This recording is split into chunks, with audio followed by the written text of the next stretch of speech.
Hello, and thanks for joining us for 5 Miles Easy, where we go behind the scenes on the highs, lows, and uphill battles on our running journeys and bring you conversations to inspire, motivate, and get you one step closer to your goals.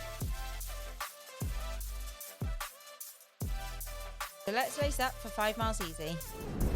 If you want to up your running game with a runner coaching plan, you can get 2 weeks free with the code 5 miles. That's the number 5, the word miles, on the Runner coaching app. Thanks for joining us for 5 Miles Easy. Today I am on my own in the studio, but we are joined by Rose all the way across the other side of the Atlantic in Chicago. Hello, Sam. Hello. So we are recording this the day after Chicago Marathon. So I think Rose might be feeling a bit rough around the edges. She can tell us Just a little bit. I have had 5 hours sleep. My head is a little sore. My body is sore. So, yeah, I can't say I'm feeling my freshest, but for good reason. For very good reason. So I think on behalf of everyone listening, I am going to be fangirling you today, as I was yesterday, because Rose, for anyone that didn't know, is now 5th all-time fastest British female marathon runner. I mean, how does that feel? That's amazing. I actually still can't believe it. You know, like this morning I woke up and I woke up at like 5 and my first thought, you know, when you kind of, especially if you've only had 5 hours sleep and a little hungover, like I didn't remember it for the first like 5 seconds. And then I was just like, oh my God, yesterday happened. Yeah. It's such a weird feeling. And yeah, I just can't believe it's happened yet. It's so funny because I think with the marathon build up, you know, there's so much build up, right? There's so much hype and then so much kind of emotion that goes into it, and then suddenly it's done. Like now it's over. Yeah, it's such a long build up for one day.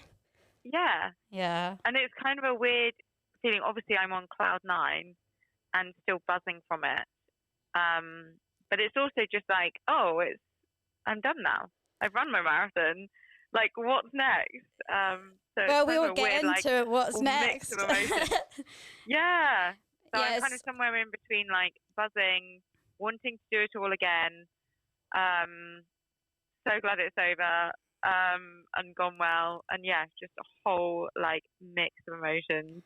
Yeah, and I think a lot of the previous episodes you've spoken about having so many pinch me moments in the last few years, because 3.5 years ago, you would never have dreamed that this was going to be happening to you. So is this another pinch me moment, or actually are you starting to realize that now this is your reality, that you are one of the top marathon runners?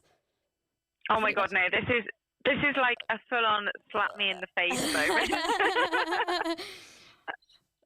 So I genuinely, when I got back and like had a shower and everything, I genuinely had to like splash water on my face and just like properly pinch myself in the most literal sense. I was like, I need to check I'm not actually dreaming. I love that. So we're going to get into a bit more detail about the race and things that went on behind the scenes, but overall, can you just talk us through the race and how you're feeling during it before? And then, yeah, we'll get into some more details. Yeah. Okay. Right. Start at the start. So we, it's a pretty early start for Chicago Marathon. Starts at 7:30. And so we had to wake up at 4:20 a.m., which was, it felt very early, but to be honest, it wasn't as bad as I thought because of the time zone. So I've been actually waking up like really early anyway. And so to be honest, it didn't feel that horrendous. And then we're staying in the Elite Hotel, which is literally over the road from the start.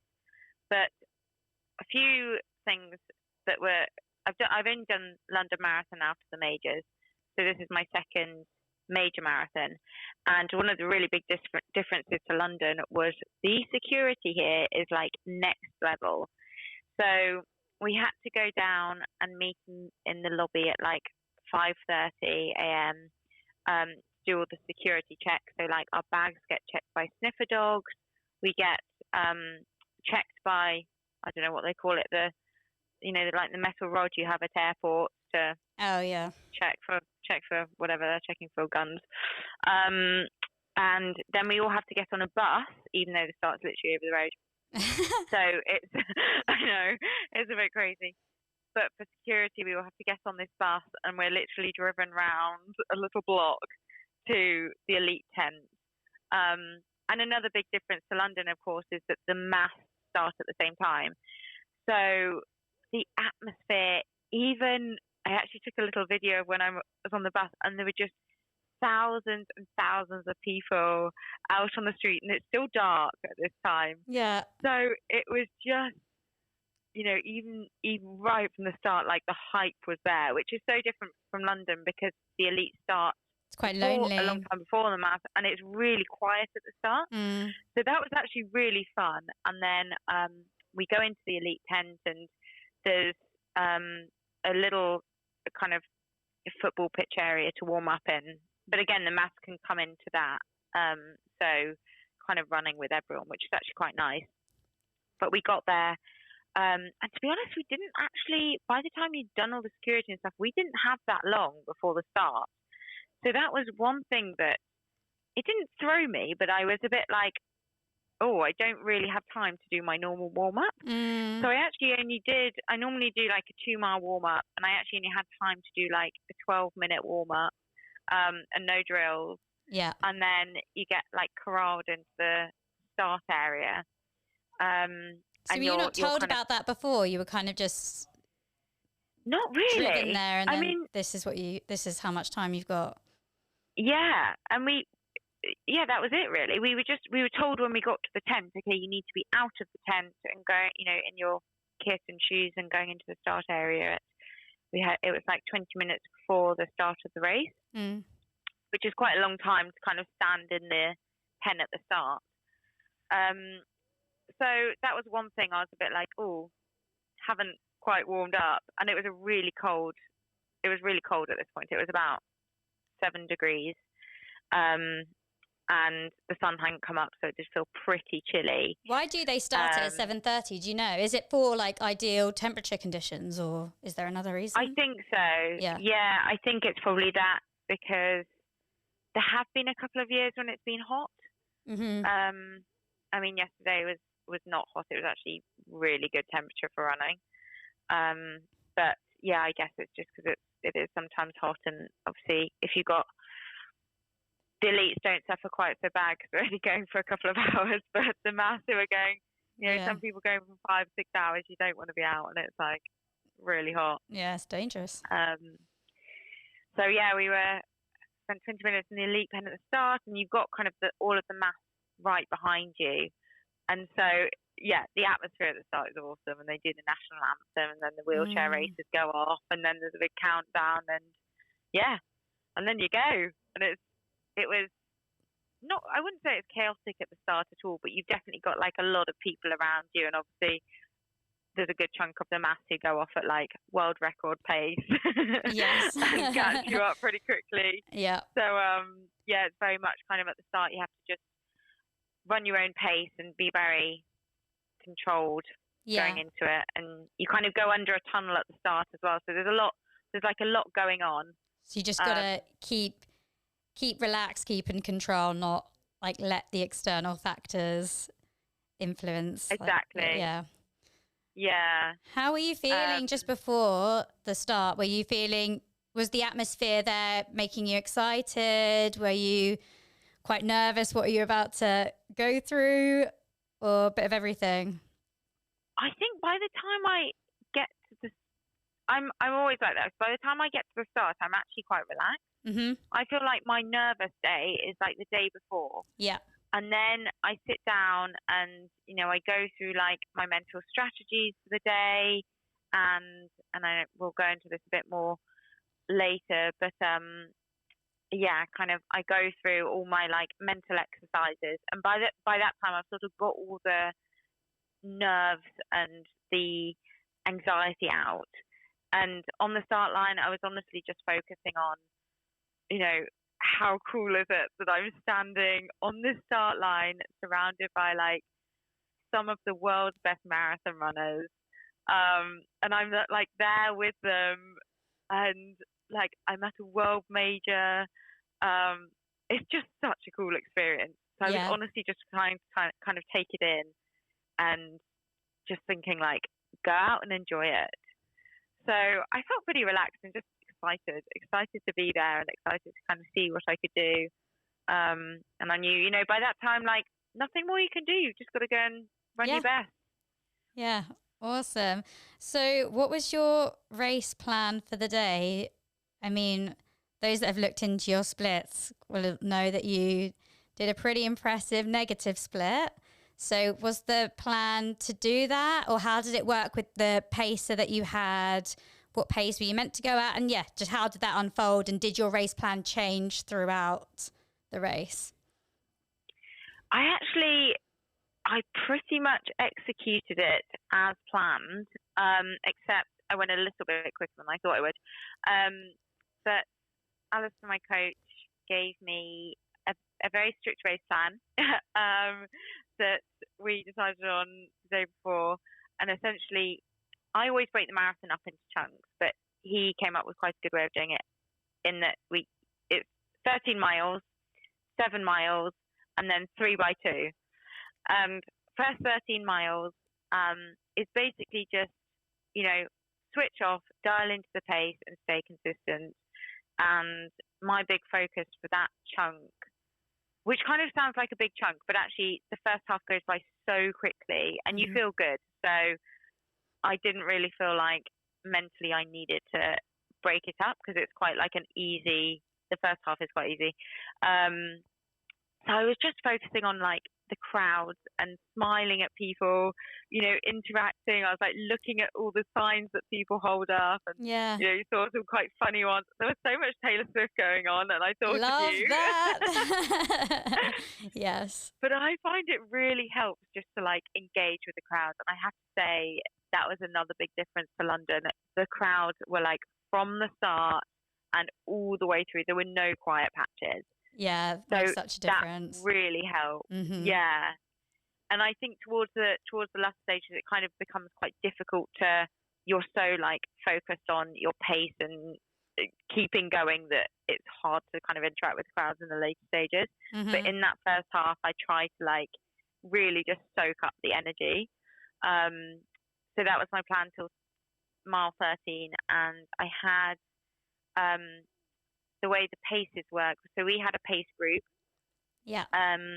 Ben Bruce, who paced me, wasn't my personal pacer, but he was set to do the, it was like the 72 to 72 point, 72-30 group. So that was kind of his halfway split. And in that group, there was I think 4 or 5 four women running it, and then men from the Masters or the kind of championship. Yeah. It's not championship, but fast start joined that group. So we had a really, really kind of good pack for the first half. And Ben was like a metronome. He was so good. And then you can just switch off, right? Because you're not worried. You're trusting him and just, you don't need to worry about the pace. Exactly. And he was calling out the splits every mile. Like, he was just an incredible pacer. And it did, as you say, like, I just didn't have to think about it. And in the race, I mean, my watch was like well off with the GPS. I had it on mile splits, but it was just so far off because of all the tall buildings. Yeah. And so actually just being able to trust Ben made such a big difference. And just being able to kind of settle into that rhythm, which was so consistent, made honestly, the first half just flew by. I felt like I'd run like 4 miles and it was 13 already. So that was a good start. I actually think the only kind of caveat to that was I found the first couple of miles was the hardest bit. And I think it was because I hadn't warmed up properly. Okay. And then the first couple of miles, I was like, oh, this pace is quite hard. And that was like probably my biggest, that was the only time I doubted it, I think, was like literally in the first couple of miles. But that's so good that, sorry, you carry on.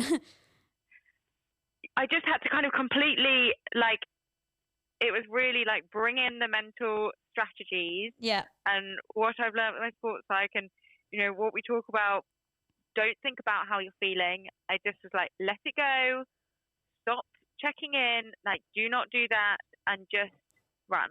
Like, that's all I can do. You know, just, I'm going to settle into it. I'm going to feel completely different in a few miles, so just forget about it. And just trust your training. Once I got into it, because you know that pace, you weren't setting out at a ridiculous pace for how you've trained. So just knowing if it felt a bit hard in miles 1 and 2, like, that's okay. You know you can hold that pace, so just trusting that. Yeah, exactly. But yeah, it did feel quite hard at the start. But then got into it, and first half kind of flew by. And then it was the next 7-mile chunk, which was basically, I was on very strict instructions to not make any moves before mile 20. And it became a bit hard at like mile 17 because a few of the other girls did make a move and I was feeling good. So I was really battling with myself to not go with them. But actually I was so glad I didn't, because we ended up catching up with them. And because they all went and a couple dropped off, I basically had Ben just pacing me. So I just stuck behind Ben and we carried on for another 7 miles. And yeah, to be honest, I didn't really, that was normally the chunk where, you know, you start to have like a couple of dips and a couple of rough patches and come up the other side. But to be honest, I didn't. It felt great. Yeah, it was awesome. Because you did start speaking up, were you speaking to Ben as that was happening? Because did you agree, like, okay, let's start picking it up now? Because presumably he'd carry on at 5:30 pace if you hadn't said anything. Yeah.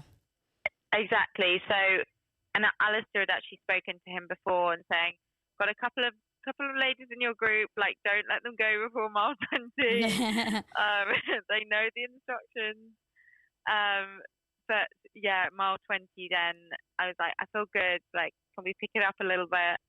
And just each kind of mile I was like, I think I can do a bit more, and I just broke that last 6 into like 3x2. I was like, I know I can do 3x2, like, this is just my session.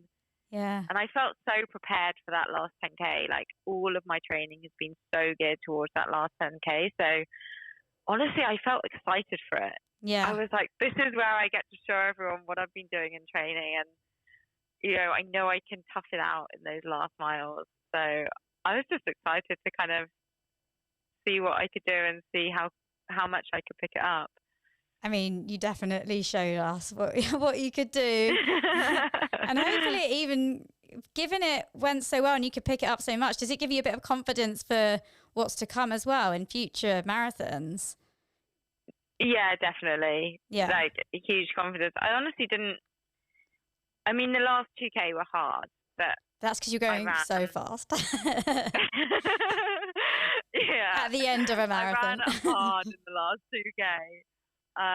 But before that, I was like kind of trying to rein it back a bit because I was worried about, you know, I did have in my mind like, oh, I've still got you can still blow up with 4K to go. Yeah. So I didn't want to do that. But, and I think once I kind of realized I was on for 2:23, I was like, just, you know, it gets to a point where you're like, I would be so happy with that time, and I don't want to risk too much at that stage. Yeah. But I think retrospectively, like, maybe I could have picked it up a bit earlier. But I guess it's easy to say that when it's done, isn't it? Yeah, definitely. And it's also good just to lay the time down, and then there might be an opportunity to take that risk in another race just to test what would happen if you did.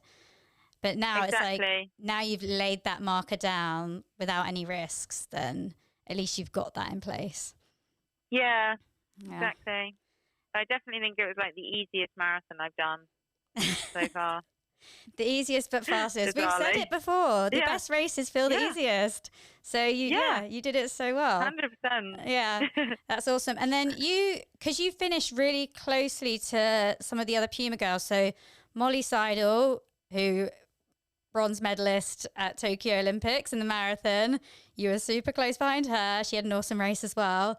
Sarah Vaughan, another Puma athlete. Yeah.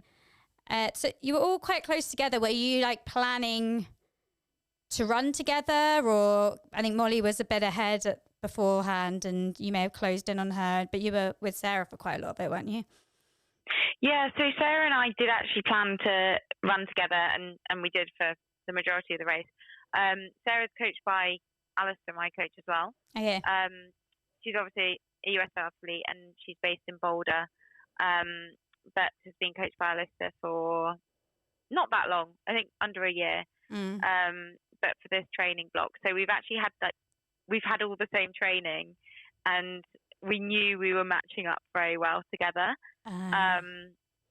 So it was actually so nice to go into that together. And, Sarah is such an experienced marathon runner. So I think for me, it was like a really nice security having her there, because I was like, I know she's going to be sensible. Like she knows what she can do. And having another Puma athlete there, it did feel like we were kind of teammates rather than competitors there, which was really good. And yeah, we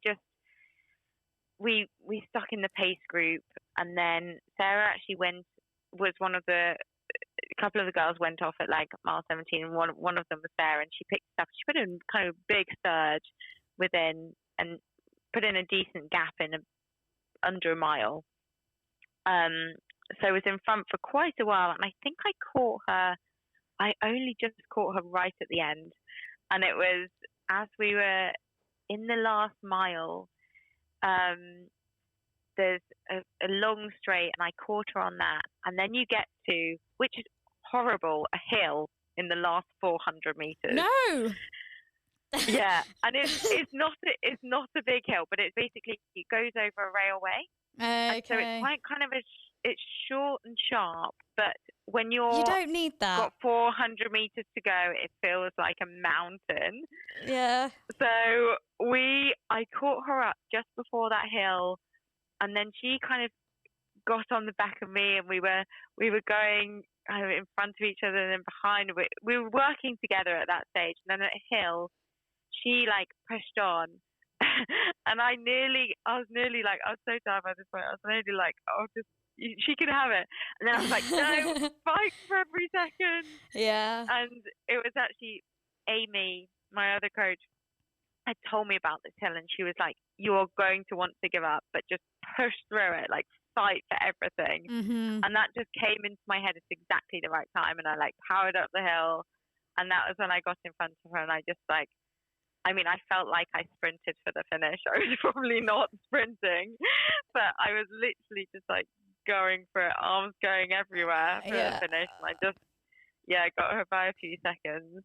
But it was really fun to share the race with her. And then, I to be honest, I didn't see Molly until I saw her on the last stretch, because it was kind of quite a long stretch at the end. And so I saw her in front of me. But yeah, to finish so close to Molly, who also had an awesome race, was so cool. I'm so happy for her as well, because, she's had a rough ride, and to see her like come back so strong was awesome. But yeah, to finish behind her was like just insane. Again, like another massive pinch me moment, and we were all there at the finish line, and like a big hug, and got a photo together, and it was really so cool. many screenshots of that finish line moment as well that I've seen circulating. It's so nice, where you're just all hugging, and then when Ben crosses the line as well, and you give him a big hug. So good. Yeah, it was kind of such a special, like, emotional moment for all of us, because we all had a great race as well. Like, we all got PBs. Yeah. So it was just like, everyone was so happy. Oh, so great. And then you touched on mindset a little bit, and we've spoken about it in previous episodes with the whole don't think about how you're feeling. And then it was something you were discussing with your sports psychologist. So did you feel like you had good control of that throughout the whole race? Did you have any part of the race where you had any sort of thoughts creep in that you had to try and get rid of, or were you're pretty in a good place the whole time? To be honest, I felt like I was in a great place the whole time. Apart from that, the first 2 miles was like the most challenging mentally, just because I was like, oh, I was expecting to feel good at the start. Mm-hmm. And so that was really the time when I had to be like, don't think about it, just let it go. And I feel like so the process that I go through with my sports psychologist to get to the stage where I don't think about how I'm feeling is, first of all, recognize that I'm doing that, Mm-hmm. recognize that I'm thinking about it. And I'm quite good at that, but what I'm not good at is like releasing it, like letting go of that thought. Mm-hmm. So that's something I've really worked on, and actually just how to like not check in with yourself, how to stop yourself doing that. So I've practiced that a lot, and I really had to engage that in the first few miles. But other than that, to be honest, I felt like so mentally strong because I was enjoying it. Yeah. And I think that was the key throughout the whole thing. I was like smiling, and I saw Charlie on the course so many times, and each time it gave me a big boost, and then the crowds and everything. And I actually didn't even really have to force that. Yeah. I didn't have to force myself to be like, right, okay, I need to get in a positive mindset, like smile, look at the crowd, whatever. Mm-hmm. It just came so naturally. Yeah. And yeah, that really kept me in like such a good place throughout the race. And I think, when you're feeling good as well, that obviously helps. I didn't, to be honest, have any like dark patches, I wouldn't say. Whereas in previous marathons, I definitely have. Yeah, I think definitely it helps when you're feeling good, but I do think that the work that you've put in to kind of practice your mindset, that's going to have helped you feel good as well. Having the confidence that you were in control of it, that automatically physically makes you feel better. Yes, 100%. And you're right, like having that, knowing that even if I do go through a rough patch, I know how to deal with it, I think is so powerful and can actually stop you getting to the rough patch. Definitely. In the first place, because you're not scared of it. Yeah. Like I wasn't scared of, feeling like, getting those negative thoughts, because I know how to deal with it. I know how to get myself out. And I think as well, like I always plan what I'm going to think about. So when in those chunks that I mentioned earlier, like I had a clear mental strategy for each of them. Mm-hmm. And so I knew I could come back to that if negative thoughts started creeping in. I knew I could kind of come back to that strategy, and I'd have something to focus on to get myself out of it. So just having that like structure, I think, is so helpful. Yeah, you can't rely on your brain when you're running a marathon to like make that decision. No, you need to prep physically and mentally for sure. Yeah. Okay, so another one that would be interesting to know is, what does your nutrition look like during the race? So what do you take on? So this was the only thing that did not go smoothly in the really? race. Okay. It was my nutrition. It was a total shambles, to be honest, because I missed 4 of my drinks. And how often are they? How many drinks are you meant to have? I meant to have 8, so you have them every 5K. Yeah. And I had my one at 5K, and then I think thankfully I had a gel down my sports bra. But I think I had 5 and 10K, and then I missed 3 in a row. So I missed 15, 20, and 25. And then how did you miss them? On purpose, or the first one wasn't there, so someone had taken it, which does sometimes happen in the races, because so the way that the elite drinks work is they're all on tables in the road, and you go up to them and you have an assigned table, so each one's got a number. So I was table 4, and my bottle was in the same position in each one. Okay. But like they're quite close. The bottles are quite close together, and they're bottles, so they look fairly similar. Mm-hmm. So someone took mine by accident, and it wasn't there when I went to get it. The second time, how do you not panic in that case? Well, when I saw my bottle wasn't there for the first one, I had my gel down my sports bra, so I took that. Yeah. And it's only one station, so I was like, well, I've got something. Yeah. I could have done with some water to wash the gel down, and they only had it in the cup, so that was a bit of a pain. So I didn't have any water. But then when I missed the second one, which was there was a bit of we had quite a big group at the time, and one of the girls accidentally kind of cut me up a bit going into it, and she apologized so much for it. It wasn't her fault, it just happened. Yeah. But I just couldn't get into my bottle. So I missed that one, and then I was a bit like, oh, this is not great, I've missed 2 in a row. And that was actually my caffeine stop as well, so it was like, that's what I was more worried about. I was like, oh, I don't have my caffeine stop, my caffeine drink. But I was just like, keep calm, thankfully it wasn't a hot day, which really helped. Yeah. Because you don't need so much fluid. Yeah. So that really helped. And actually, she was really kind, and she was like, I'm so sorry, like, share some of my drink. So I shared some of her drink. Okay, that's good. Which was not Morton, but I was like, I didn't have too much. So I was like, oh, I don't, I'm drinking. It was SIS, so it was fine. Yeah. But, you're just like, oh no, this is not what anyone would advise doing, like having a brand new drink on race day during the marathon. So I had a bit of hers, and then the next one, I went for my bottle and I completely knocked it off the table. Oh no. And I was just like, oh God. And I said to Ben, the pacer, I was like, I've just missed 3 drinks in a row. Like, do you have anything? And he gave me a bit of his, like, I think it was like electrolyte drink.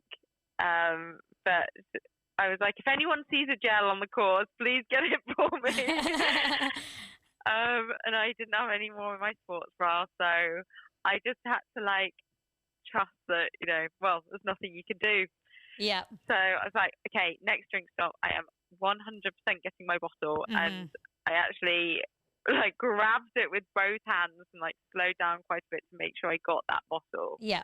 And then I was okay, and then I didn't take 40 because I was 2K to go. Yeah. So that was a bit of a shambles, and missing 3 in a row was a little bit worrying. But I didn't feel like, to be honest, at no point did I feel like I was depleted. That's good. So I think, thankfully, having the 5 and really 10K as well, as it being a bit colder, like at least you had something in you to kind of last the rest of it. Yeah, exactly. Yeah, I hadn't had nothing. Yeah. Oh, well, I'm so impressed that you stayed so calm as well, because I think that's something that you don't necessarily plan for, is that not going smoothly as well. You just kind of assume, right, I'm going to have this at 5, 10, 15, etc. And so, yeah, it was good that you still stayed in control when it didn't quite go to plan. Yeah, it does happen. Yeah. And then in the lead up to the race, what did your taper week look like? How much do you cut down from normal? My taper week was, I flew out to America 10 days before the race to get used to the time zone, but I spent a week in North Carolina, which is where the Puma Pro Team are based. So I spent a bit of time with them on camps before, and it's just a lovely place to train. It's warm, great trails, like great to be back with the team. And obviously my coaches are based out there too, so it was really nice to kind of see them in person and just get the last couple of little sessions in. But I cut down, I think I finished my week on like 68 miles, including the marathon. So yeah, I think I did about like just over 40 miles. In the week. one little workout on Tuesday before the race, and that was 3x400, 2 mile tempo, 3x400. So a really short workout, but just to kind of keep the legs turning over and get tempo was marathon pace, although I ran a bit quick, but supposed to be marathon pace. Just to kind of feel that pace and, just, and then the 400s are a bit quicker to get a bit of turnover in. And then just, easy running the lead up to the race. I did, we got into Chicago on the Friday, and I did 5 miles, or maybe it was 4. Yeah, I did 4 miles from drills and strides on the Friday, and then the Saturday was just 3 miles. Really easy, bit of stretching, few kind of drills, but yeah, really, really easy. Big cut down in mileage. Feeling good, yeah. Felt good on all the easy runs and throughout the whole taper actually, and it was really nice being, I think, in a different environment because I didn't actually have any of like the taper anxiety. Yeah. Just being in a different place and kind of having that distraction was really good. Yeah, a bit of excitement as well. Yeah. Like a holiday. Yeah. Holiday with a little run at the end. Yeah. Oh, that's great. And then, okay, so your performance, you ran, is the official time 2:23:21? That's what I have in my head. So the Olympic qualifying time is 2:26:50. So you're well under that by like 3.5 minutes. Yeah. And massive PB, 4-minute PB. We already said 5th all-time Brit. So what does this performance mean now? What's next? Because you got the Olympic qualifying time, does that mean you're going to the Olympics? Like, what happens? It's not a slam dunk, so it's not an automatic ticket into the Olympics. But it is, that race was in the Olympic qualifying window, which means that I am, I can be considered for the Olympics. It essentially depends on what other people run. At the moment, Charlie Purdue had an absolute stormer in Berlin and ran 2:22. So I'm like second in the rankings during this window at the moment. Yeah. And they'll take 3 people. I think they take 3 people, yeah. If 3 people get the time and are selected. It basically puts me in like a good place, but it depends what other people run. Mm-hmm. And that also determines what's next for me, because I might have to do another marathon if I need to run a quicker time, or I might, Chicago might be enough. And if that's the case, then I'd obviously race, but I'd do like half marathons and 10Ks. Really exciting time for women's marathon running at the moment. It is such a high standard. So, yeah, you never know what's going to happen, but keep our fingers crossed because, it was such an incredible performance and you'd hope that is enough to secure your place. Can you imagine?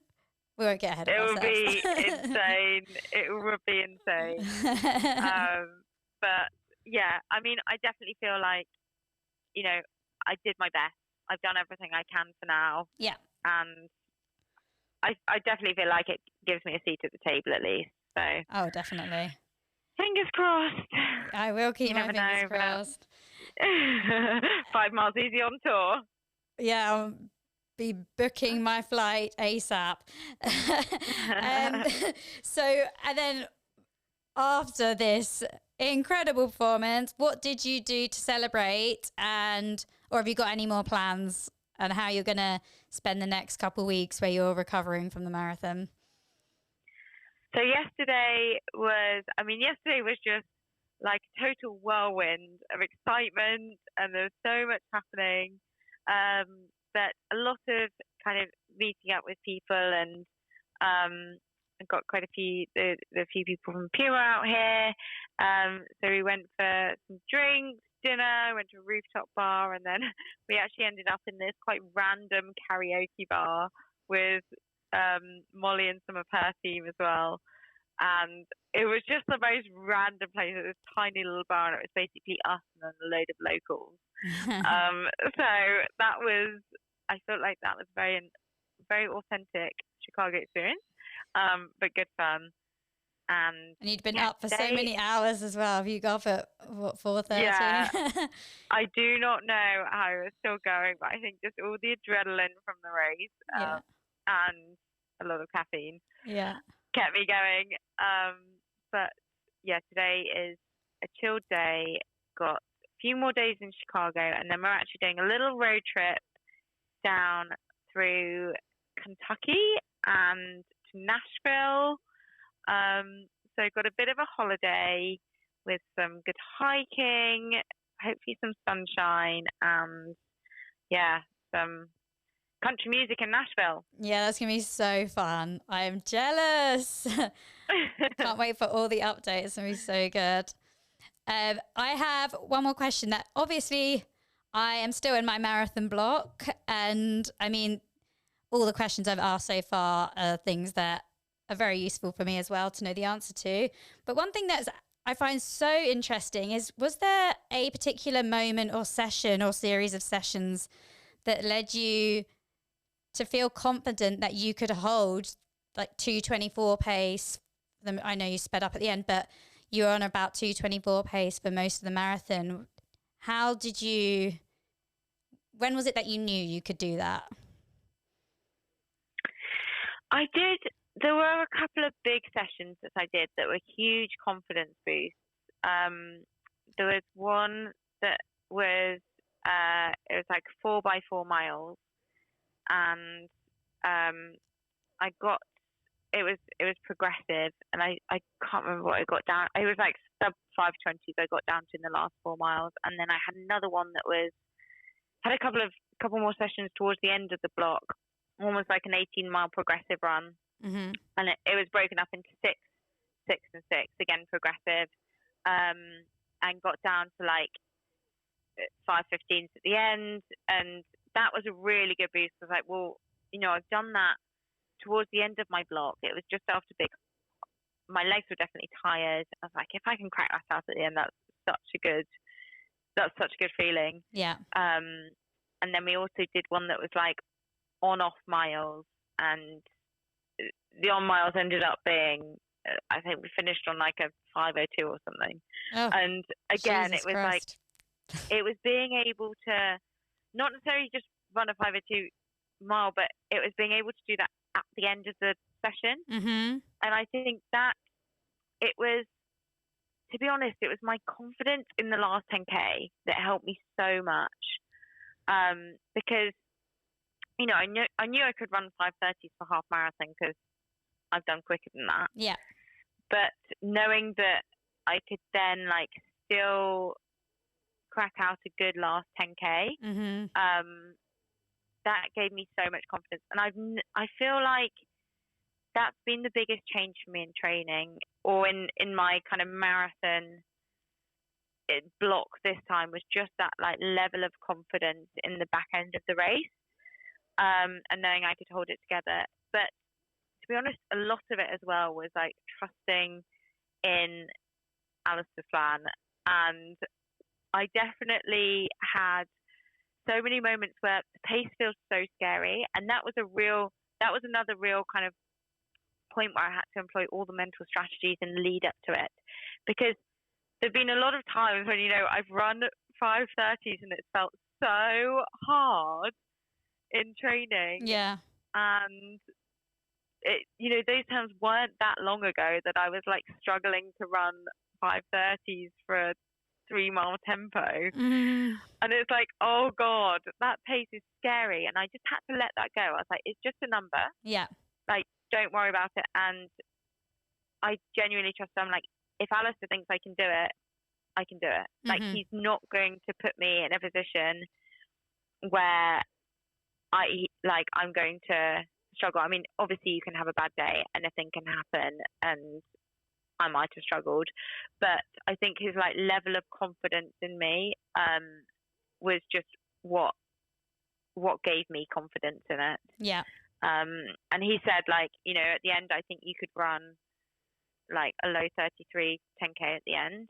And I was like, oh my God, like, I cannot believe that. But if you're saying it, I believe it. Do you know what your final 10K was? I don't know, but I think it must have been quite close to that because my last 5K was like 16:40.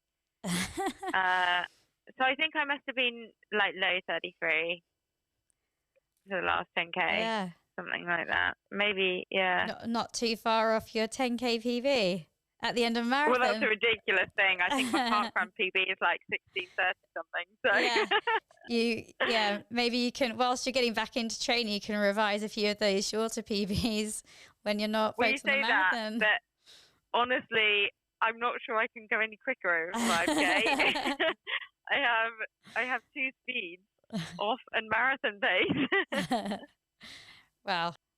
Well, thank you so much for answering all of my questions. Honestly, I mean, I know we talk every day and I've seen so much of what's gone into this, but I feel like it's just so motivating and inspiring that I went out on my run this morning and I was just like bouncing along, like feeling so motivated, and it made me so excited for my own marathon because I was like, okay, like she's done it like this, and obviously I won't be going at the same pace as you, but like using what you've used and like the strategies you've used, and I can apply that to my race. I was like, yes, I can do this. Just feeling so motivated. So yeah, I think your performance will have inspired a lot of people, which is so nice. How does that feel? That so many people are inspired by you.